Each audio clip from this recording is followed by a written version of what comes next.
Okay, welcome everyone to our Unit 2 test review for ethics and moral problems.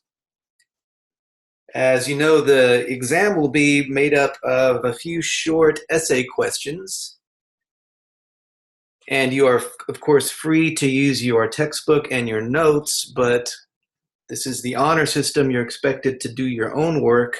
This is not a group exam, so no collusion, right? And no plagiarism. If you quote from the textbook, please make sure you cite the source. So this is going to be a quick review. We're not going to spend too much time on these questions.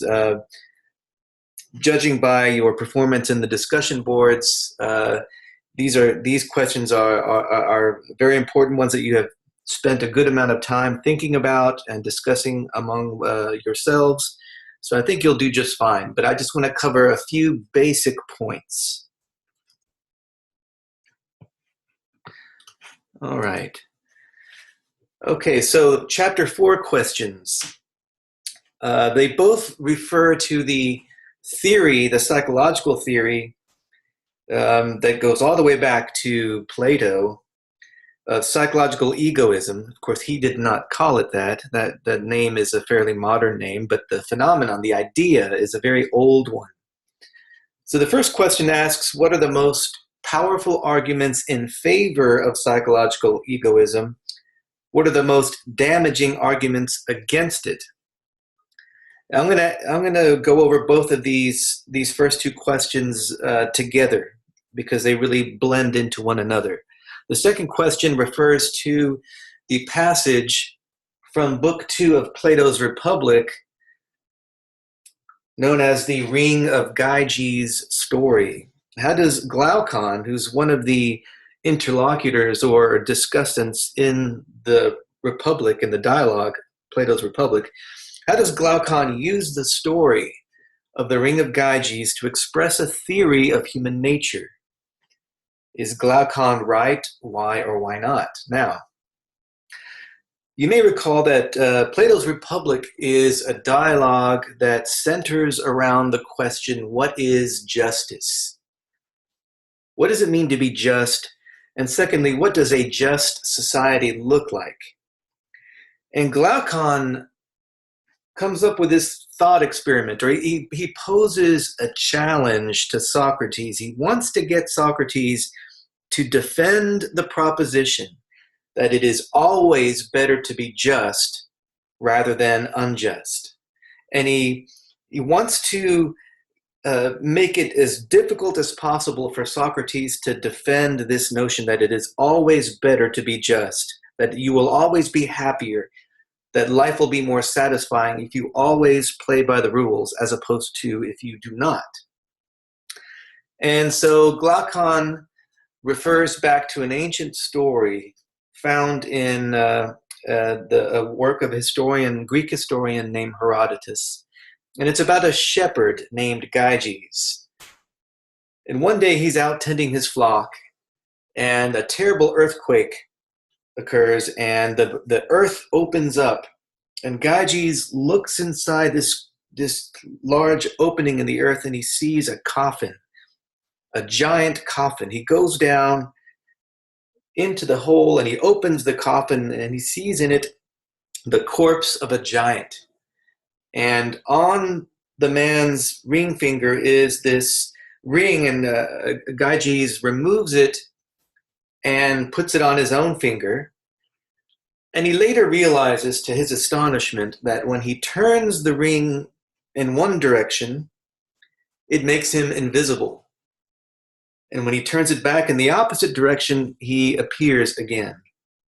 And he realizes what a tremendous power this gives him, the power of invisibility. So he uses this power, this newfound power, this innocent shepherd, right? He uses his power to plot against the king. He seduces the queen, and then using his power of invisibility, he manages to assassinate the king and install himself as a tyrant. So he goes from being a humble shepherd of modest means to being a great tyrant. with great wealth and great power, all because he had this power that no one else had, which allowed him to commit this great injustice with complete impunity. So Glaucon is trying to say something here. He's getting Socrates to consider the possibility that if given the power, the freedom to commit injustice with impunity, without fear of punishment, that we would all likely give in to that temptation. And one of the implications of this view is that the only reason, or at least the main reason why we refrain from committing injustice, the real reason why we don't commit crimes, the real reason why we do obey the laws, is not because we are virtuous or good, but rather because we fear punishment. We fear the consequences of being caught and punished. But if we had the freedom, if we were, or the power to commit injustice and get away with it, that we would all, or at least most of us, would do so, would in fact commit injustice. Okay? And this is an example of psychological egoism, which is the belief or the idea that what motivates, what drives us, what drives human behavior, at the end of the day, the ultimate irreducible fact of human nature is that we are selfish, that we are concerned with our own self-interest. Right? That is the argument.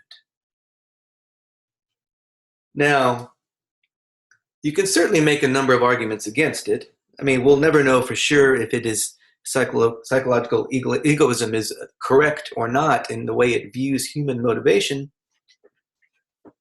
But is it true that we always do things for selfish reasons? Is there no room whatsoever for altruism or selflessness, helping others for their own good rather than for our own? That is an ultimate question. That is one of the strongest arguments against it.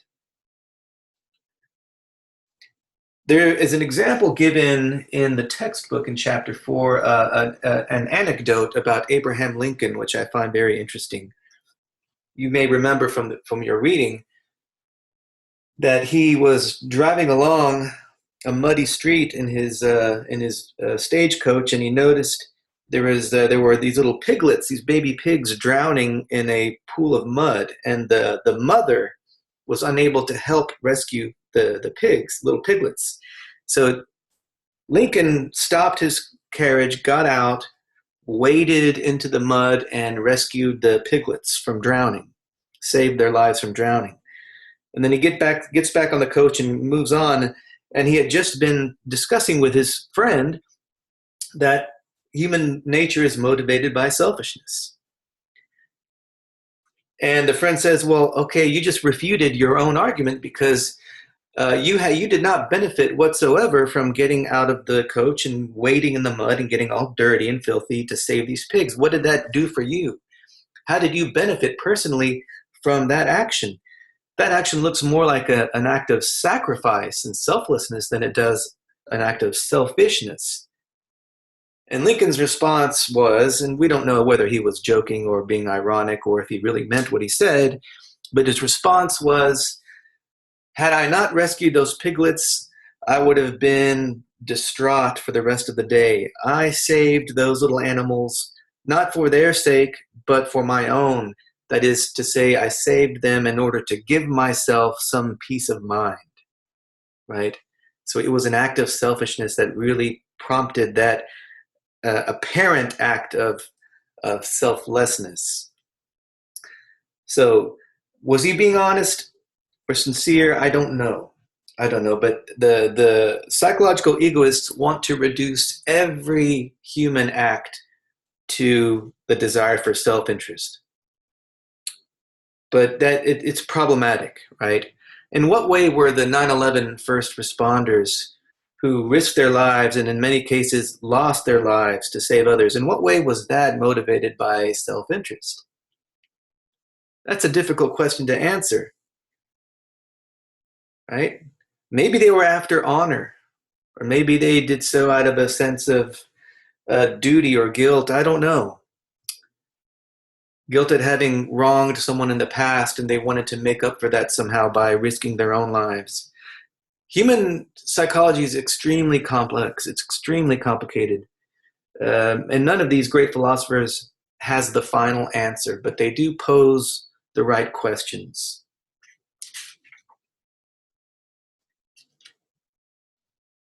Okay, let's move on. Okay, we are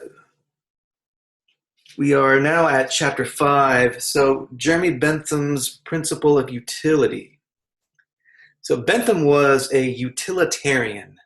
Utilitarianism is an ethical philosophy, an ethical theory that states that you determine what is right and what is good based on the consequences for society at large. So the principle of utility states what's also known as the greatest happiness principle, that when you choose a course of action, you should always pick that which will produce the greatest happiness for the greatest number of people. And what does Bentham and later John Stuart Mill, what do they mean by happiness? Well, these men were hedonists. A hedonist is someone who believes that pleasure and happiness are identical. Pleasure and happiness are one and the same. To be happy means to experience pleasure on a continuous basis. So the principle of utility says that you determine an action to be moral, to be good, to the extent that it contributes to the general overall pleasure or happiness of society. That is the moral compass you live by if you are a utilitarian. Now the question is, do you approve of this definition? Do you think this is the correct way of looking at right and wrong, good and bad, ethics, morality, and so on? Why or why not? Well, this is where you have to add to the discussion by taking a position on this issue and then defending it, right? The why or why not is a critical component of your response. Always be able to defend, to articulate, and to defend your position, okay? Now let's move down to the harm principle. This is John Stuart Mill, who came after Bentham. He's also a utilitarian. The harm principle is very interesting. If you subscribe to the libertarian political philosophy, you are likely an adherent of Mill's harm principle. So the harm principle states that the only legitimate basis or grounds on which government or society can interfere with a person's liberty, with a person's freedom to live as he or she pleases, is when that person's action contributes to harm or causes harm to others. Let me repeat. The harm principle argues that the only legitimate basis on which government can interfere with your liberty, with your freedom, is if your use of your freedom causes harm to others. So basically, you are free to live as you please, to do whatever you want in your life, provided that you do not harm other people. So it's a very expansive defense of liberty, of individual liberty. Now that seems very attractive on paper, right? You don't want anyone telling you how to live your life. As long as you're not hurting anyone else, you should be free to live as you please and not be encumbered or restricted by external sources, by the government, by if you are in the minority, by people in the majority trying to impose their will on your freedom to live your life. Right? It's very attractive, but might there be any unintended negative consequences? For example, Mill's harm principle is often used by people who advocate drug legalization as the main argument in favor of drug legalization. So their argument would be, What gives the government the right to interfere with my liberty to do whatever I want to my own body? If I want to consume marijuana or any other currently illegal drug, I should be free to do so because it's my own body. I'm not directly harming anyone else when I ingest one of these powerful substances. Therefore, the government should stay out of my personal business, right?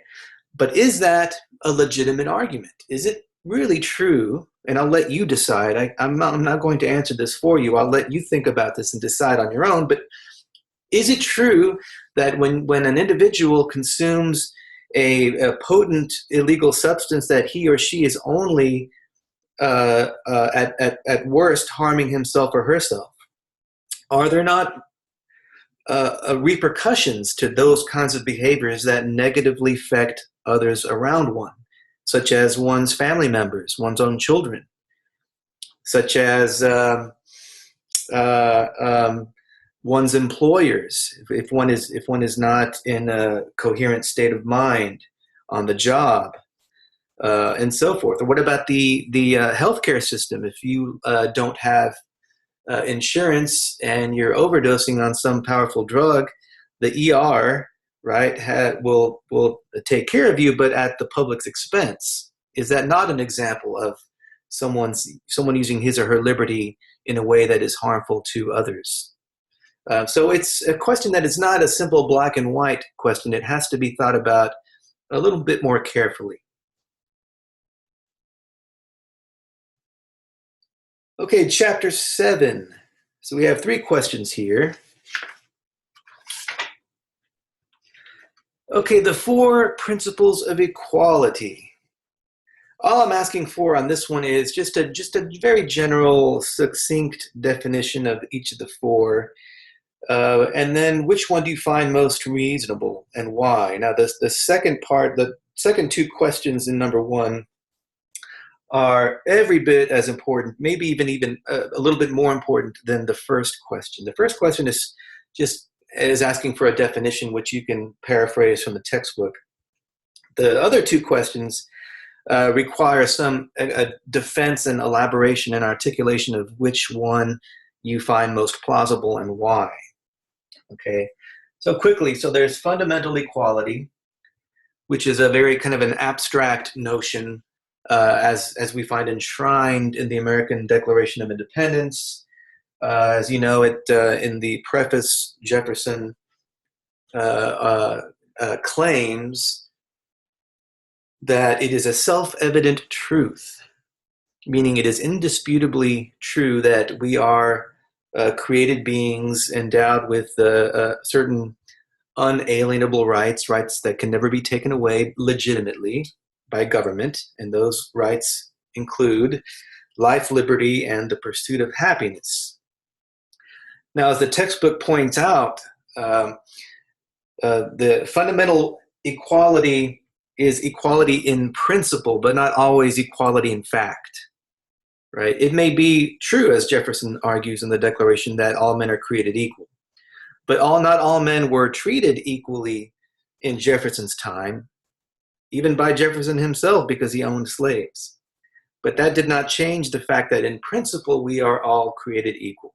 That's what fundamental equality means. So it is a kind of abstract principle, right? And it's a measure, it's a standard for government to live up to. A legitimate government is one which protects and upholds our fundamental basic rights. Are all governments in the world today legitimate according to this standard? Of course not. North Korea is not legitimate. They don't respect fundamental equality, right? There are quite a few societies that are not legitimate by that standard, but that is always a standard that we should look to when determining whether this or that government is actually just. Social equality is the second kind, and it simply refers to the notion that people are equal within a social setting. And the textbook gives the examples of politics or the economy, right? Social equality, again, according to the book, is is generally obtained through such formal rights as voting, the right to hold or to stand for public office, the right to run for office. Right, there are no restrictions on running for office other than the restriction that one be a born citizen if you want to run for president of the United States, but otherwise you don't have those restrictions. Now, the third type is equal treatment for equals, which is an interesting one. You find this it just goes back to the ancient Greeks. Aristotle talks about it in the Politics. Plato talks about it in Plato's Republic, where he talks about three different classes of people in his ideal just city. The three classes are not equal to one another, but within each class, the members of each class should be treated equally. So this kind of view is compatible with a hierarchical or aristocratic society, a stratified society where not everyone is equal to one another, but you have different classes within which you find equality among the members of each class. And then finally, we have the fourth kind, which is a little complicated, and it could have been spelled out a bit more clearly in the textbook, but it's a kind of an amalgam or a mix of the fundamental equality principle and equal treatment for equals. So let me give an example. Well, let me use the example from the textbook.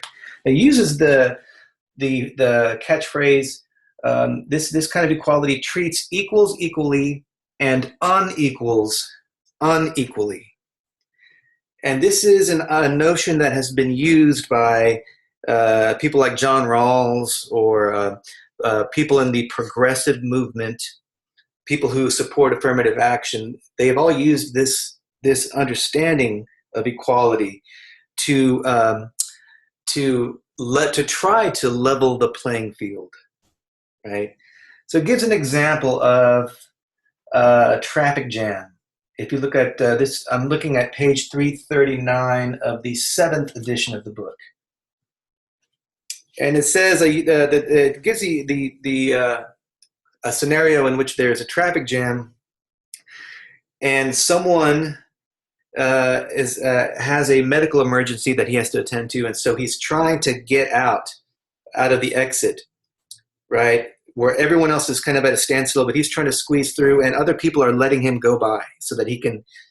So he's an unequal in the sense that he has a special need, an emergency that does not apply to any of the other drivers. So he's being treated unequally in the sense that the other drivers are allowing him to break the rules and exit. They're moving out of his way, whereas in ordinary situations, he would simply have to wait his turn like everybody else. So that would be an example of treating unequals unequally. Another example would be affirmative action, where someone from a disadvantaged or deprived background or class or ethnic or racial group is considered unequal in the sense that he has been deprived of the resources that other people in the privileged groups have enjoyed for generations. Insofar as he is unequal in that sense, he is treated unequally with respect to those privileged people by being lifted up and given advantages and accommodations that those in the privileged sectors of societies do not enjoy. And this is all in the service of creating a level playing field, right? Treating unequals unequally in order that they can be equal to those in higher positions so they can compete more fairly.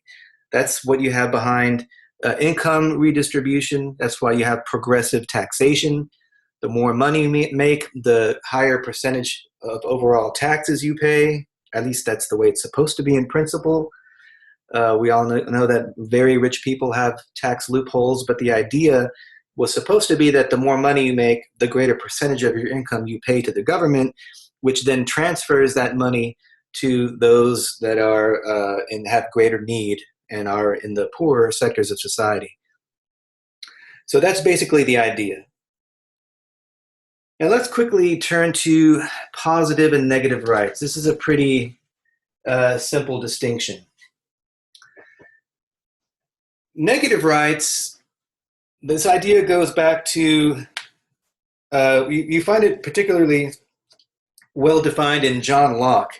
If you read the English philosopher from the 1600s, John Locke, if you look at his second treatise on government, he goes into this question, and elsewhere.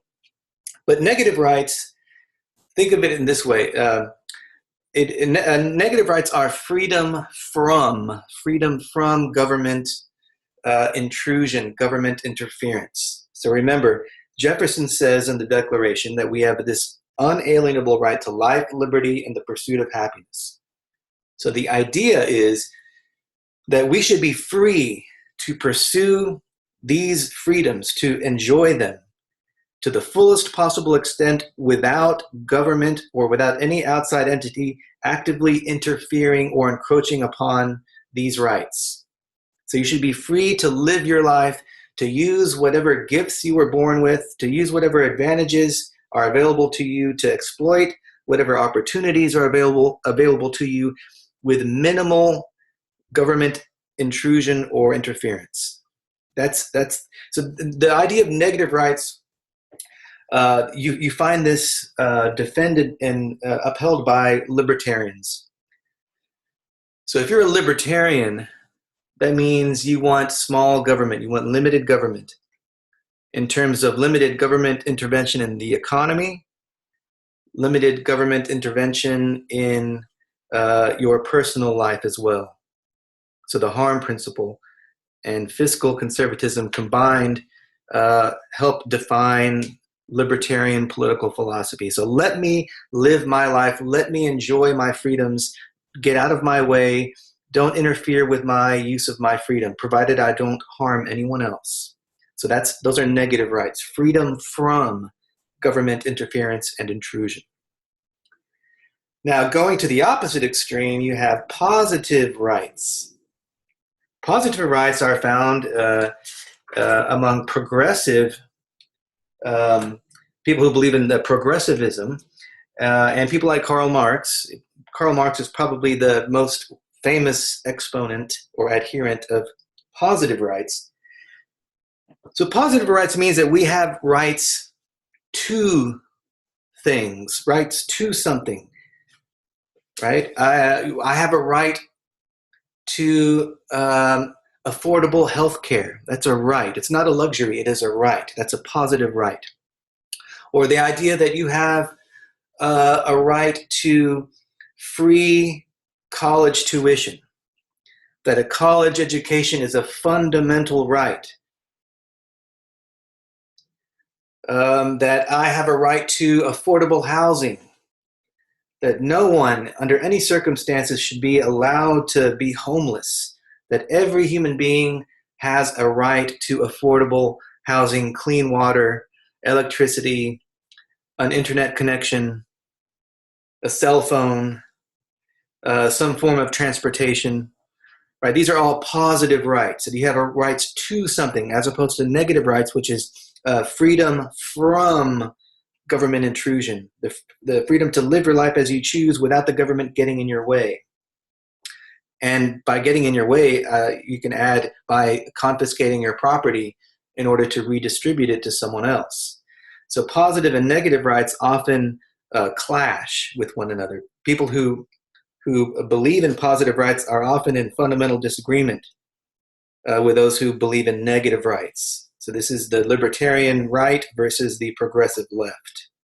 Okay, and remember that when you have positive rights, when you assert a right to something, let's say to reduce cost healthcare or a right to free education, someone has to pay for that right. That comes, it's not free. So someone else's rights for example, property rights will be adversely affected because someone has to pay for the positive rights that people claim that they deserve. All right, that's an important consideration to make. Okay, lastly, let's turn to question 3. So, referring to the excerpt from Dr. King's letter from a Birmingham jail, how does King justify advocating breaking some laws while obeying others? Would you agree with him? Why or why not? So, Reverend Martin Luther King Jr. was a minister. He was steeped in the teachings of the Baptist Church, and he distinguishes between just and unjust laws. And he says that you can tell the difference between a just and an unjust law this way. A just law, a just man-made law, is one that squares with or is consistent with the natural law. He refers to St. Thomas Aquinas, the medieval philosopher and theologian who developed a natural law teaching, which is basically God's law. A man-made law that squares with God's law is a just law. A man-made law that violates or is inconsistent with God's law is an unjust law. Now, remember, the civil disobedience movement emerges out of this understanding of just and unjust law. Unjust laws are not valid or legitimate laws, and therefore one can freely disobey them. One has a duty to disobey them, right? That's why you had the sit-ins at the lunch counters and the protest marches in the streets, right? Because it was the civil rights leaders and proponents called for civil disobedience. That is to say, not violent disobedience, but to actively disobey unjust laws in order to raise awareness. Rosa Parks refusing to give up her seat at the front of the bus, right? Which is that kind of, these segregation statutes were considered unjust. How does King justify that claim? Well, he says very clearly that the segregation statutes in the South in the 1950s and early 60s created the unjust situation wherein equal people who are fundamentally equal because they are all children of God, created equal, endowed with the unalienable rights of life, liberty, and the pursuit of happiness, that people who are equals, blacks and whites, who are fundamentally equal, I'm referring back to the first principle of equality, fundamental equality, that these men and women who are equals were treated by the segregation statutes as if they were unequals. That is where the injustice lies. As King says, Dr. King says, these laws, these segregation statutes, created a false sense of superiority in the segregator and a false sense of inferiority in the segregated.